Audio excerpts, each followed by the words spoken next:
It deserves your attention. Ironheart deserves your attention. That's how I knew. I was like, oh, they are desperate to get people to watch this show. And after I did my reaction, I kept getting, hey, it wasn't that bad. I just watched it. Hey, I just watched the first 3 episodes. It wasn't that bad. Yeah, and it's like the real Tony Stark. It's like back somehow. And there's like a moment where she's flying through and he's like, who is that? And she's like, I'm Ironheart, Mr. Stark. And he's like, I like that girl.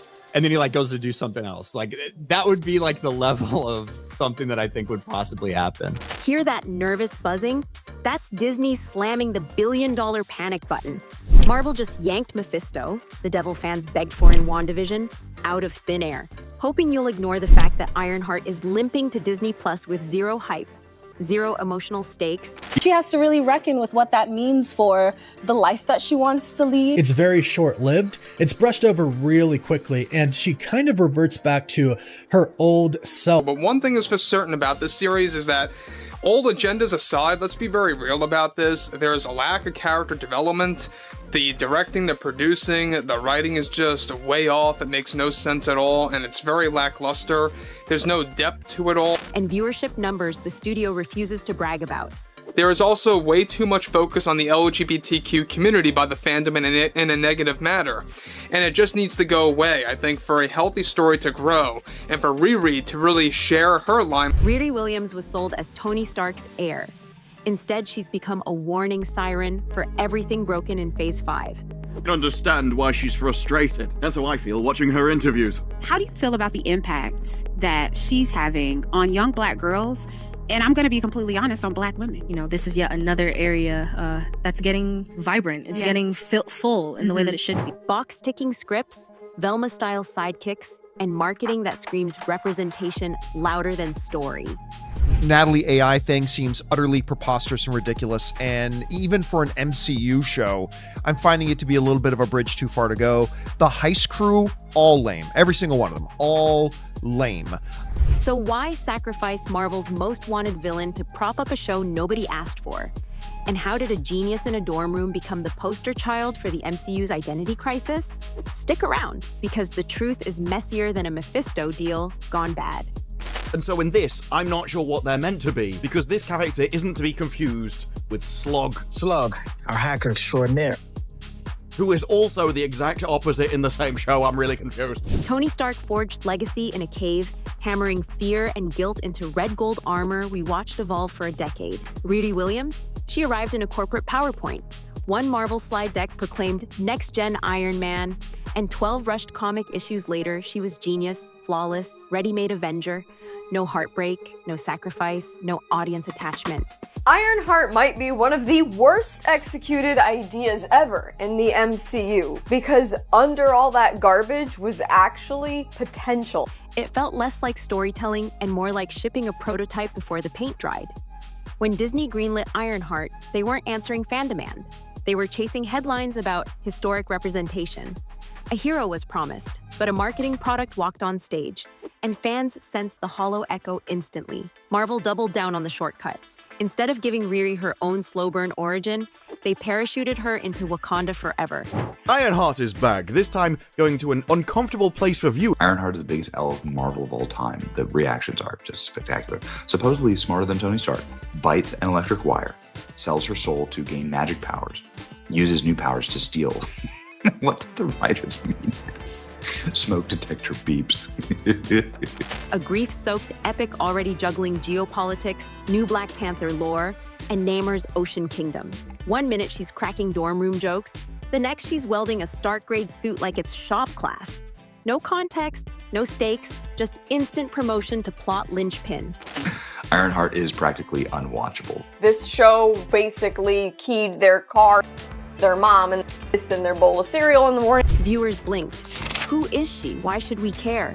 The scene felt less like a passing torch and more like a product placement. Ironheart is practically unwatchable. Toot toot, Jerry laughs. Yes, there is an alphabet character. They admit Ironheart sucks, but look, they're getting ready to blame you for it because Ironheart fulfills low expectations with weak narrative, poorly written characters, and dull action. Marvel wasn't earning investment, it was demanding applause. And the audience's silence said everything. Trailers dropped like neon flashcards, slow-mo suit reveals, snappy STEM queen captions, dev blog buzzwords, representation, empowerment, historic. They hammered identity so hard they forgot intrigue.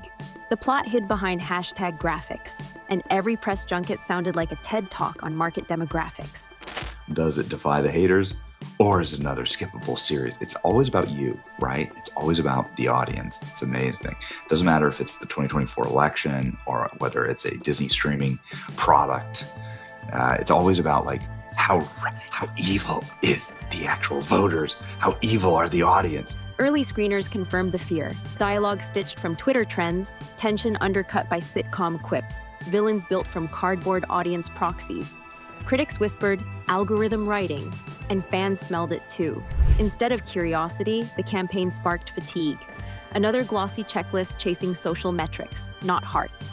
By premiere week, hype charts were flatlining before the first episode even streamed. Production headaches mounted, reshoots, shifting release windows, and then Marvel yanked the emergency lever. Sacha Baron Cohen is Mephisto in Ironheart. No mystical buildup, no Doctor Strange foreshadowing, just a press blast devil drop into a tech kids sitcom. Fans who'd begged for Mephisto since WandaVision felt bait and switched. Hashtags flipped from hype to hash bargain, with the devil memes within hours. Industry insiders called it putting caviar on cold pizza, a stunt to mask story rot and salvage trending minutes. Even trade journals noted Disney's sudden enthusiasm for a villain it once deemed too satanic for mainstream. The Hail Mary trended for a day, then collapsed under collective side-eye. Then Marvel doubled down on cringe with Zelma, a brand new best friend hacker who felt copy-pasted from HBO's reviled Velma. Same smug sarcasm, same Tumblr-ready one-liners, zero narrative reason to exist. Within minutes of her teaser clip, YouTube lit up with side-by-side compilations.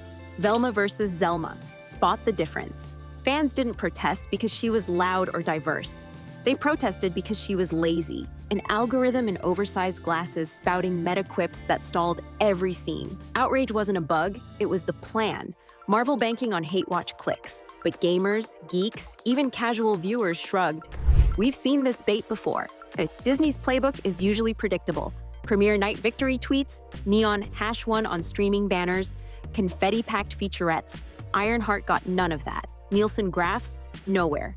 Top 10 splash screens? Silent. PR reps dodge questions with phrases like unique engagement metrics, a euphemism fans translated as please don't ask. Even insider newsletters, normally fed curated data, reported viewership unavailable. When entertainment analysts probed, Disney cited experimental release strategy, the same excuse trotted out when Willow vanished from the platform.